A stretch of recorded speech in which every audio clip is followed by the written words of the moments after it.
Under the day, after every game, no matter how good or bad you play, these things, the game is analyzed, and which is what we are doing here. Coaches give Yes, feedback. my idea of analysis is different from what we see on social media most these days. Yeah, exactly. You don't So have to. You don't you have. have to There look has at not. you have to look at You, because we because don't really have to have somebody to blame for everything that happens no, on the field, and it's not blame. We're looking at the right? error. Error is part of football. And when error is So even the when highest, you're the yes, best yes. of the best commit error, and is highlighted in games. So that you give your best and you commit Okay, an error. let's just say that I didn't see any error from Wabali. Neither did I see anything from Well, the coach, I don't know. Going forward, do you think Super Eagles should stick with him or look for another coach? For me, this one is a conundrum. I'm got in between with this one because before now, in the last 2-3 years, I don't think Super Eagles has been anywhere near what any fan of Super Eagles want to watch. Talk less of going to the finals of AFCON. If 6 months ago or 1 year ago, I don't think anybody would have predicted that this team would have gotten to this finals of the AFCON. So I don't know. Has he done a good job? Can he build on this? Should he continue, or should the country look for a different philosophy moving forward? Your question is a very good one. My answer is he has done very well. Credit to him, but it's time to look for a new coach. Nigerian national team is the only team you could see that dignitaries, former internationals, we are going to the dressing room and the hotels to address and talk to these players. And these things also bring lack of concentration. So these are the things that we need to talk about. We can stay here and talk about the coach, but there are some things outside his control that sometimes affects Super Eagles. And this has happened so many times in the past. If you are not part of the technical crew, just stay away from the camp. Send your words, send your wishes. Talk to them privately. But for government officials to be marauding and trooping into our national dressing rooms, official hotels and stuff, I've not seen it before. And Nigeria is like for me, likened to England and Brazil of recent. Football is almost like a religion. Everybody has a say. So sometimes we even pressure these coaches and the players out of pressure energy out of them by some of the things that we say.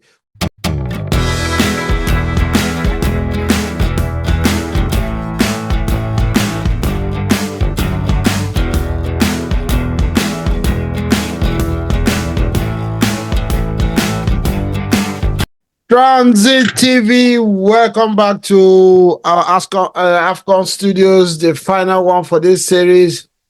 Of course, the finals just took place moments ago. Nigeria playing against Cote d'Ivoire. Nigeria took a lead through their captain Ekong, and we know Cote d'Ivoire came back for this one, equalized and got a winning goal through their inspirational forward, the crowd favorite Howler, scoring from close range against Nigeria, and I think it was in the 88th minute of the game.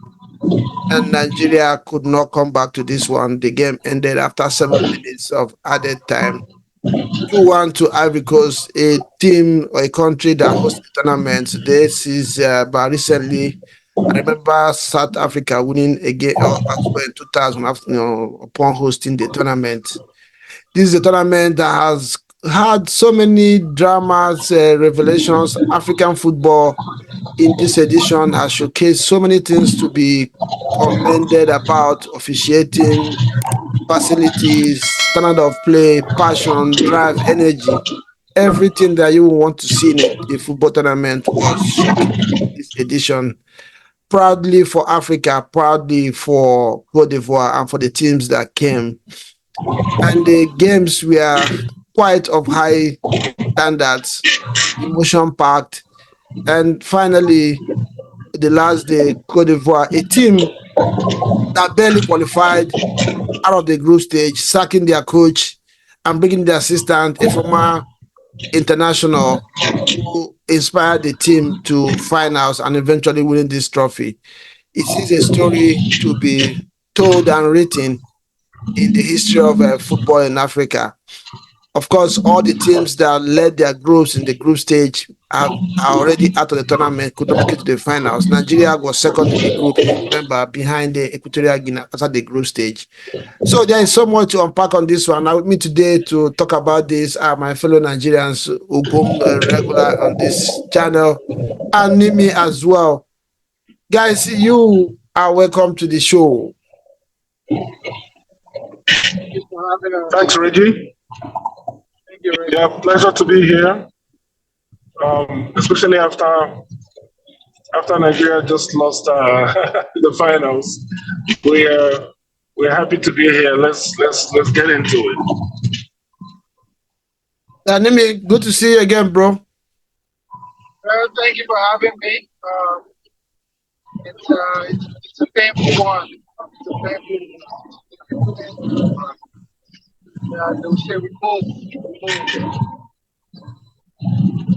Yeah, we go. Let me start with you. What worked for Ivory Coast? Like I said earlier, this is a team that barely made it out of the group stage. Of course, they qualified as one of the best losers, and they went all the way to the finals and eventually win the tournament. What do you think clicked for them and worked in their favor? I think that a few things. Ivory Coast have always the country always produces good footballers. So definitely the level of talent in the team was good enough to get go far in the tournament, if not win it. So they've done well by justifying the players that were selected. Leaving the likes of Wilfred Zaha out wasn't easy, I'm sure. But it's paid off. They've been able to win the tournament. So I would say the level of talent, number one. Number two would be it's a fairy tale story. They were down in the dumps in the group stages, barely were able to qualify from their group, and from that qualification, from changing the coach and introducing a homegrown coach, the passion, the support of their fans, the coach being a bit better tactically than the previous coach. And then for me, the most important was extensive use of their whole squad, right? Which kept quite a few of their players as fresh as possible, as opposed to their opponents, Nigeria, in the final. So they've been able to use most of their of the players that they took to the tournament, giving all of them a chance to play and keeping a few people quite fresh. And it showed in the final game today. Yes, Nimi, I don't know if you have anything to add, but before we move to the next question, I'll add mine as well. Well, I think with all the things that you said, you missed out on some things. Number one, Ivory Coast was able to win this game. It was easy for them based on the cowardful performance from the Super Eagles. Very cowardly performance. They were really bad and horrible. And as we added on Thursday, the midfield. We talked about. I don't know if you guys remember. I talked about the trio of Sari, Fofana, and Kessie. And again, our midfield could not cope. And I said, I told you all, the Ivory Coast we met in,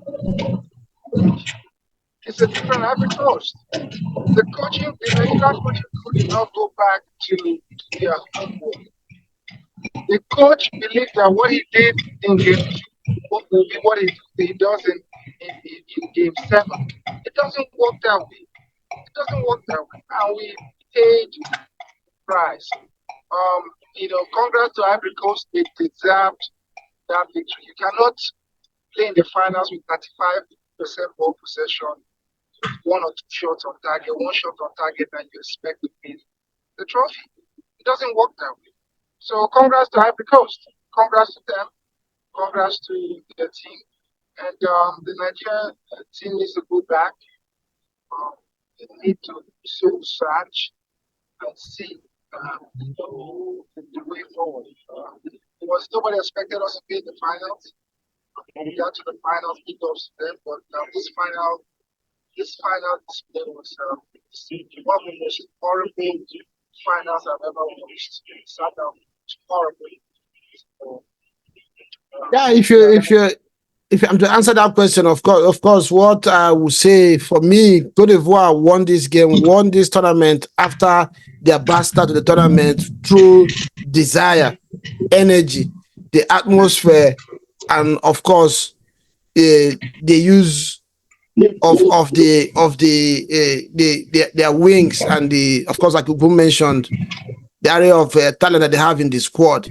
This team came together like a wounded lion after their first two performance in the first two games. They came together, raised their game, and rallied around as a troop. Brought in the new coach, brought in Seri, who helped them to organize their midfield and intelligently shield the defense. And that's exactly what they did today. You could see that they showed more desire and they had energy. And of course, the crowd. Let's not, these things at the highest level of football, we hear players talk about this. The crowd is, the 12th man is always an issue. I remember when we were previewing this game, I mentioned it and I told you guys that the crowd is going to be a very big factor. People are looking at Super Eagles players as if they were naive or they were tired and stuff. It's overwhelming. You can imagine, you can remember when Nigeria scored their goal, the stadium was a dead ground. There was no cheer. It was like there was no Super Eagles fan in the stadium. These things sometimes works against a player's psychic, and that's not just what I'm going to depend it on. Of course, Cote d'Ivoire came out in a superior manner today in so many facets, and our coach, in one way or the other, not blaming him, but in one way or the other, played into their hands. I could not understand why Chukwueze started this game. Maybe he wanted to have more supply he was doing the same thing that he to did supply against to, them. but it doesn't have the ability. It doesn't have the ability to do it. The energy, it doesn't have it. He has not shown that he has the energy to do what the other players have been doing. So for me, like same with Ivory Coast, massive congratulations to them. They have won and they have done well in hosting the tournament, and on the game proper. Of course, they also did a very good job, and we will say congrats to them. Then moving to Nigeria, what would you say exactly went wrong for Nigeria in this game? Ogum?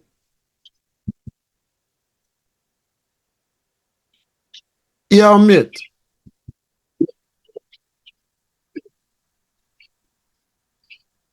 Yeah, combination of factors. Number one was poor tactical setup. Poor tactical setup, like Nimi had alluded to. I didn't want to, I wanted to answer your first question. I just talked about Ivory Coast until I'm asked about Nigeria. So for Nigeria, poor tactical setup is one of the major reasons why we lost this. And it also boils down to, like you and Nimi have mentioned earlier, not going back and doing proper research. It doesn't look like we did our homework on this Ivory Coast side and their current form. It's not about how they played the last time or who played the last time they played you.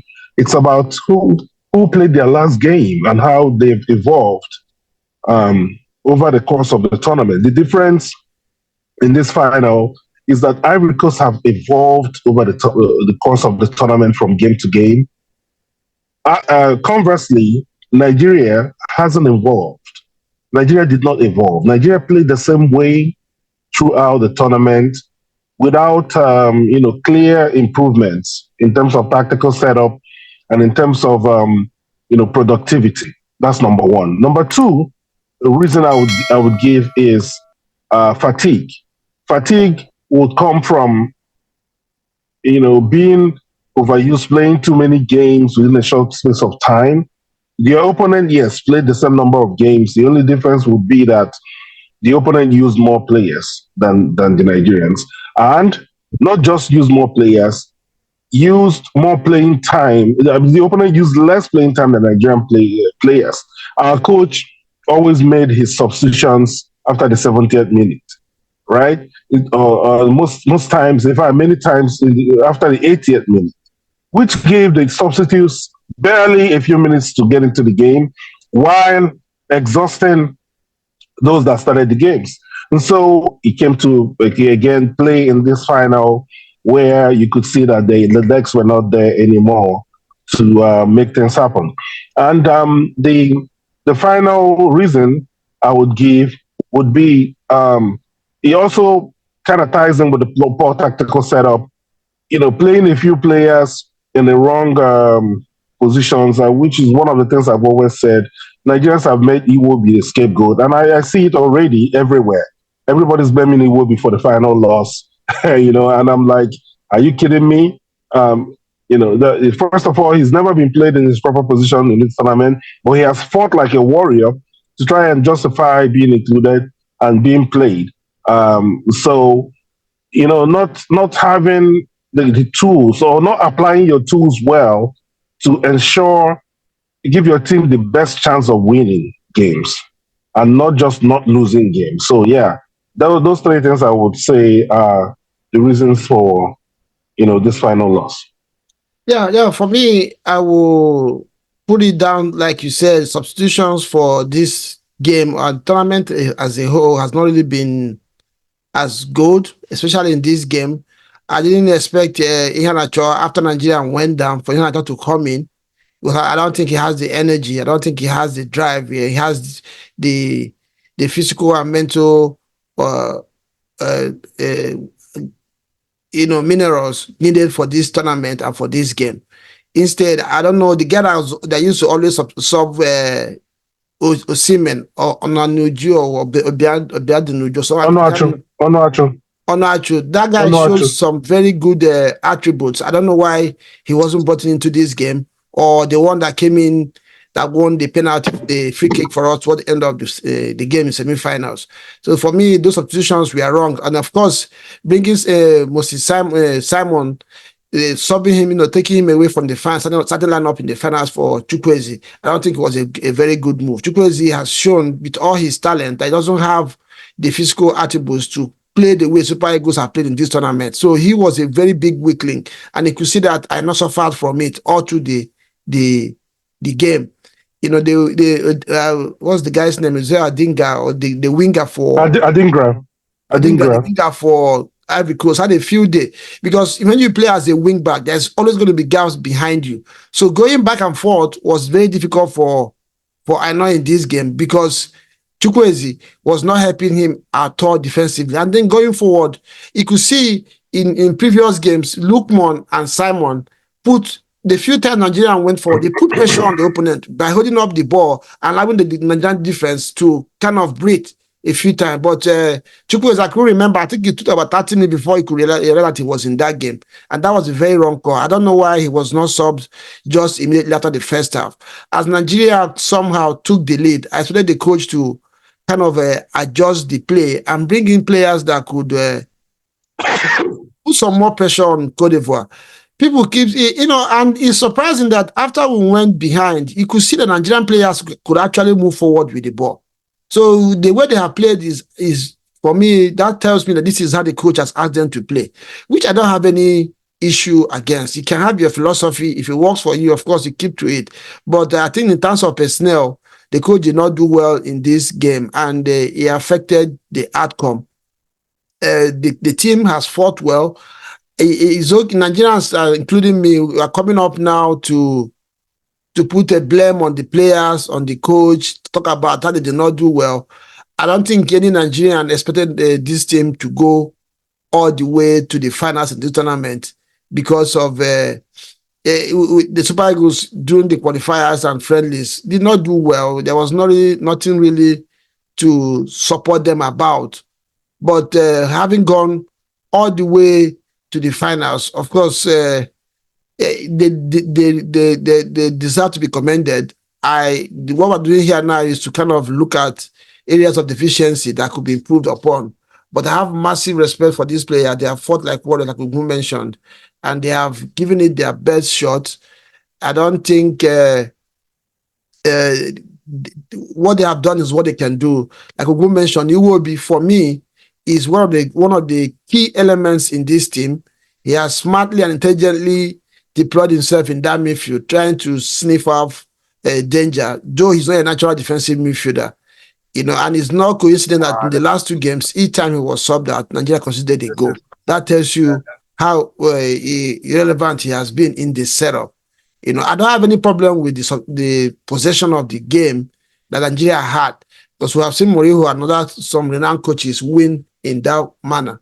But it's just that the Super Eagles did not, from their coach, did not really deploy his minerals in the right way, and it affected the team. Nimi, I don't know, what is the way forward for, or before we go there, the goals that are considered, we have talked about the game as a whole. But if you look at those two goals, do you have any errors? Could any personnel have done better in those goals, or do you just see them as natural or general error or general flaws by the team? Well, I think that the goals. First of all, the first goal, when the first goal was scored, Zaidu Sanusi was not fit for this game. He had Yeah, mute.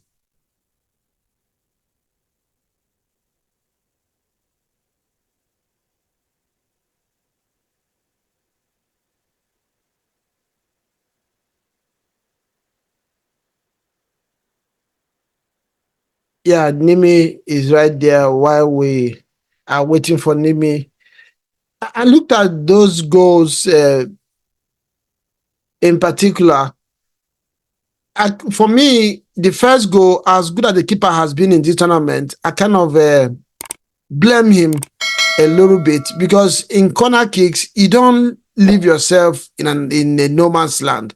He did not judge the flight of the ball before he tried to come out, and midway into the flight of the ball, he discovered that he could not. There's no way he was going to reach that ball, and he tried to retract. And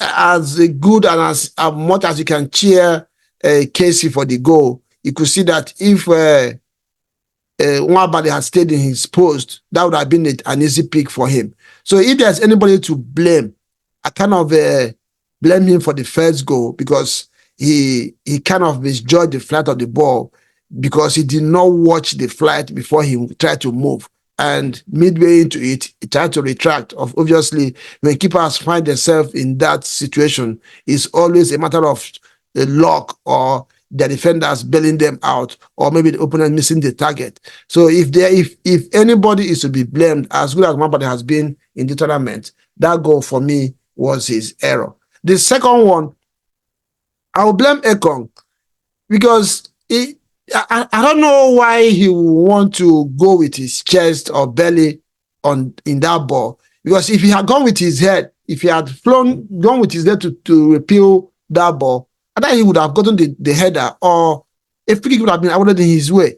So, but I think he was a little bit complacent, or maybe physically his body was giving away. Because I don't know why he would try to chase away that ball as against going with his head. Or because as a defender, what you are taught is get in front of the striker, because once you are not one step ahead, you have a risk of conceding space, free kick, penalty, or whatever to the striker.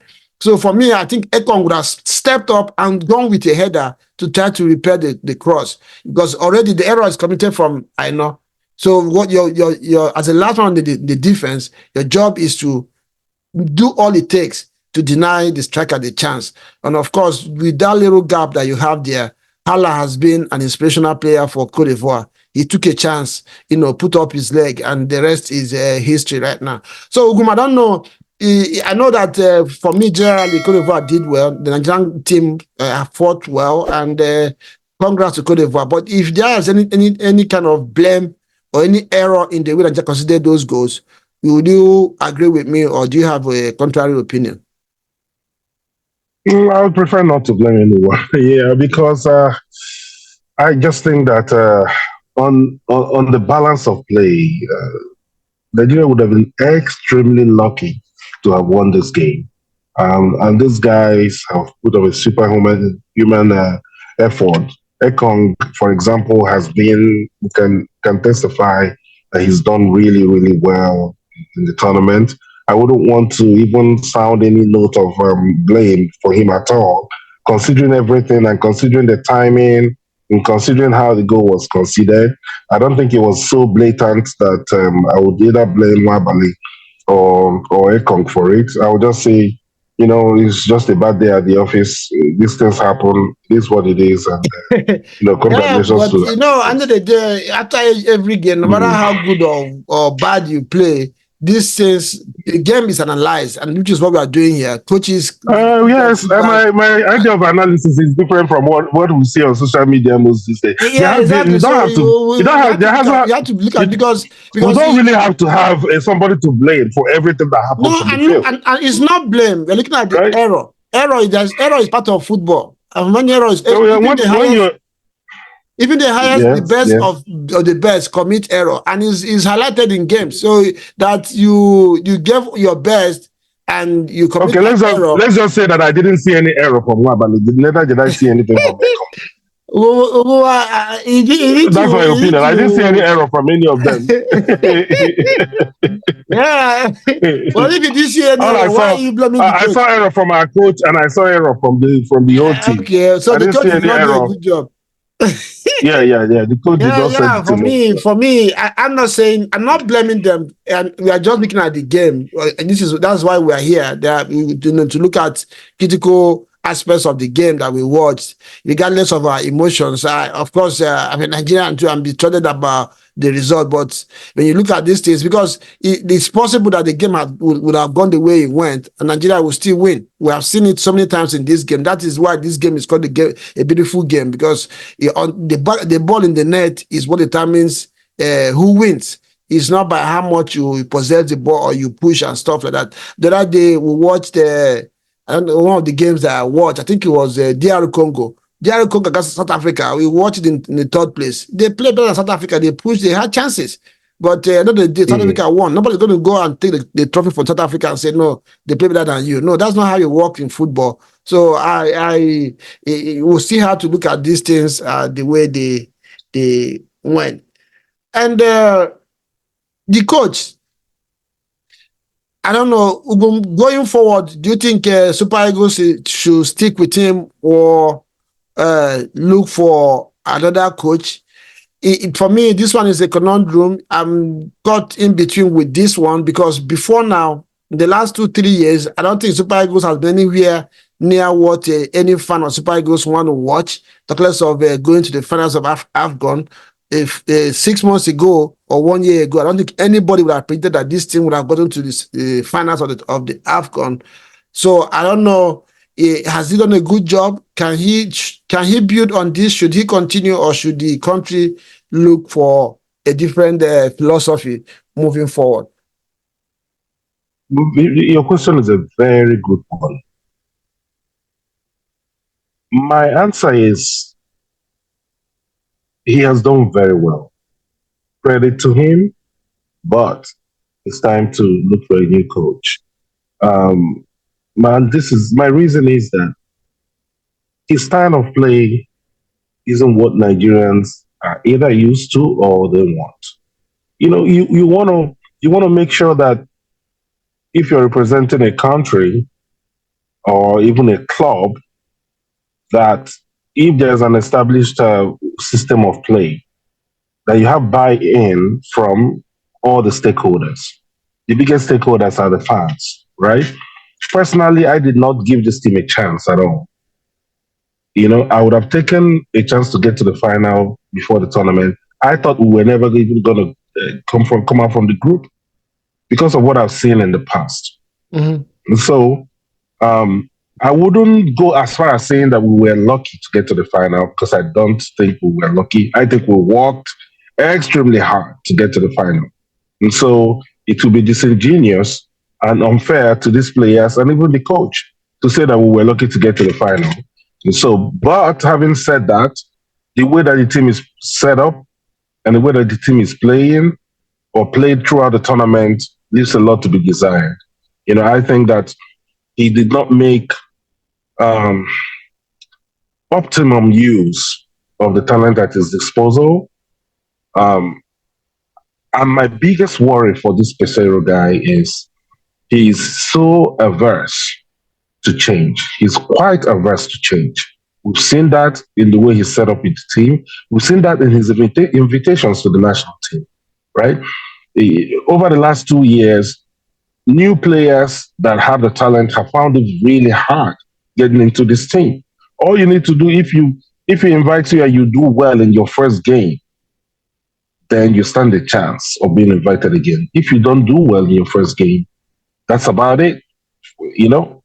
And so I've seen the door closed to players that would have really helped us a lot in this tournament. People like Gift Urban, that could have helped our attack.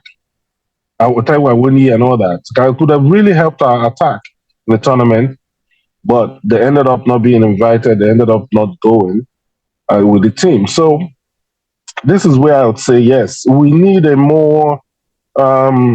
better coach that will leverage the talent that we have, that will have a clear philosophy, and will use. Now, for example, our goalkeeper, we were lucky because we barely had any choice than to find a goalkeeper. Nwabali was given if not for this guy's terrible performances as a whole, as we built up to the tournament, and the fans crying and crying and crying, perhaps Nwabali would never have gotten a chance to play. Right. So this is the only reason I would say, his tactical setup isn't a good fit for Nigeria. And he's done the best that he can to get to this position. And if he had perhaps won this tournament, maybe there will be a bigger, stronger case for him. I would still have advocated that we change him. But now that he's lost, especially lost this badly, the performance in the final did not give him any credit at all. With the way he set up the team, with how tired the team looked, how worn out they looked, the poor tactical setup, no efficiency at all in terms of having shots in the opponent's 18-yard box. Yeah, I would say get rid and find a better coach. Yeah, I hear you, and I kind of with you on this one, but I have some points to raise to this. Yes, the coach probably will have to be let go because of his philosophy. That's not what Nigerians like to see, and that's not the way we play. But there's a factor that we don't have to, we cannot forget. I also have it on rumor, according to the word on the street, according to Choma, that the coach had already said that he was not going to continue with Nigeria after the tournament, whether he won it or not. And some of the reasons, or one of the reasons I think the case should be, you can stay here and blame her by invitations, who he played and who did not play. But we know how the Nigerian national team functions, that aside the coach, aside the technical crew, there are people who sometimes decide who plays and who don't play. And for me, as a Nigerian, as a fan of Super Eagles, these are the things that we need to cry more about. We need to ask questions. Yeah. Like I've said here, I don't see the reason why Iheanacho should be playing ahead of those two strikers in a game like this. I don't even see what and like you said, when he came in for a semi-final, he didn't do nothing. He didn't offer anything to the Super Eagles. And he was brought in today again. So that tells you that somehow, and he has not been playing. Some people in high places have started asking questions why he's not playing. And I think that's the reason why he got a nod in this team. The way this coach plays and sets up his team, Iheanacho does not have what it takes to play in this team. I don't think he selected Iheanacho to play at his own will. And you could see after the group stage, by the semi-finals and this match, the coach's demeanor was different. So, and we know that Nigerian national team is the only team you could see that dignitaries, former internationals, we are going to the dressing room and the hotels to address and talk to these players. And these things also bring lack of concentration. So these are the things that we need to talk about. We can stay here and talk about the coach, but there are some things outside his control that sometimes affects Super Eagles. And this has happened so many times in the past. If you are not part of the technical crew, Just stay away from the camp. Send your words, send your wishes. Talk to them privately. But for government officials to be marauding and trooping into our national dressing rooms, for official hotels and stuff, I've not seen it before. And Nigeria is liking for me, liking to England and Brazil of recent. Football is almost like a religion. Everybody has a say. So sometimes we even pressure these coaches and the players out of pressure energy out of them by some of the things that we say. Cote d'Ivoire is a hosting country, and they started this tournament poorly. I did not. Yes, the FA took a decision, sacked the coach, but he did not see it in their fans. In the stadium, the fans were still supporting them.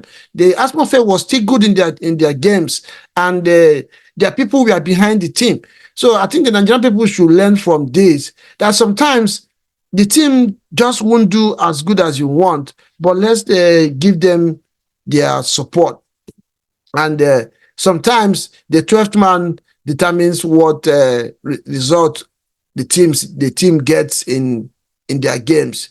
So I think for this is a huge learning curve for Nigeria. The coach, of course, I believe should be let go, but that's not just what will solve the problem. The Nigerian FA, the Nigerian people, the culture, the setup in the NFF should be upgraded as well. What these players and this coach has shown that Nigeria still has what it takes to compete at the highest level in football, especially in Africa. So let's get our ass together and organize the team and get our team playing and competing with the array of talent that we have.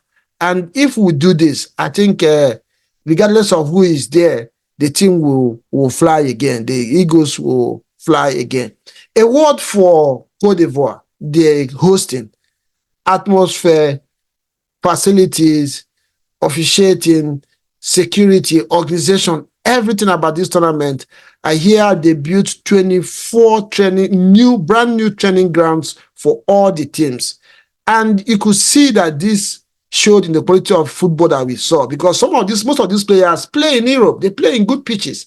So having good pitches to train, good facilities, probably is one of the things that brought out the quality that we saw, because players are not just performing on their bare bones. They have good facilities to train and prepare themselves, both health-wise. I don't think there is any. VAR, of course, was used to almost its perfection. And they deserve to be commended for what they have done in hosting this, right? And they have set a yardstick. This now is a yardstick for anybody that wants to,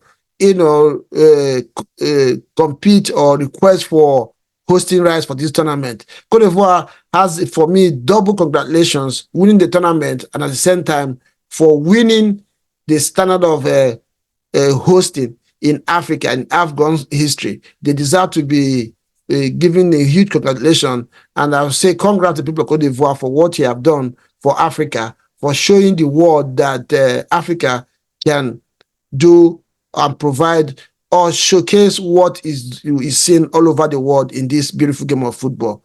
Ugum, I don't know if you have any word on Cote d'Ivoire with their hosting, what they have shown to us in this tournament. Yeah, I think you're spot on. Everything you said is on point. Credit to them. All the people that personally that I know that have gone for the tournament, they've had a lot of praise, words of praise for Ivorians and for the organization. They made everyone comfortable, made everyone feel at home. The level of everything, like you said, officiating, especially VAR, has been incredibly good. So credit to them, credit to Africa. We hope that other countries will continue to copy from them. And fortunately for them, as they grow in the future, the young people will get to use these facilities and they'll continue to churn out top talent. Congratulations to them for hosting so well and deservedly winning the trophy. Yes, guys, thank you. I know a lot of people will not or will agree with us in their views to this one. It's a very difficult time for any Nigerian or any fan of Super Eagles because we just lost a game, a possibility. The game, especially when after taking if Cote d'Ivoire had wiped Nigeria 2 or 3-0 from the beginning, the way they were playing, it would have been easier to take. But having miraculously taken a lead and surrendering that lead and coming to lose the way they lost is a very big one for Super Eagles and their fans to take. But like I said, 6 months ago, 1 year ago, I don't think any Nigerian or any fan of Super Eagles expected it to go this way. So let's hold that to our chest and try to build on that. Congratulate the players.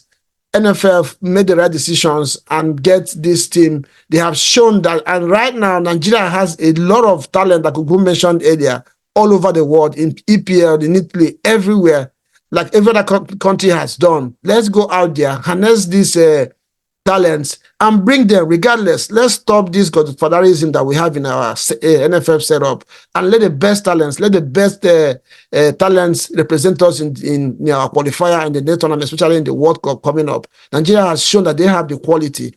Africa has shown that they have the quality. The last World Cup, Morocco and a few other countries showed that Africa has come of age, and we have really come of age. So let's do the right thing, and the country will be better for it, the team will be better for it, and football will be better for it. Thank you guys for watching, and let us know what you think about our views on this one in the comment section. Don't forget to subscribe if you have not done so yet, and of course, hit the like button and share this content. Today is our closure of the AFCON. Our AFCON studios is closing. Cote d'Ivoire has won the tournament. Transit TV, we have tried our best to deliver as we promised on this tournament, and we will continue to bring you contents as you desire them. EPL, Bundesliga, Champions League, of course, is returning this week. Keep it locked on this channel for all analysis, in-depth analysis, highlights, and of course news and informations as they unfold in our beautiful game of football. Thank you and remain blessed.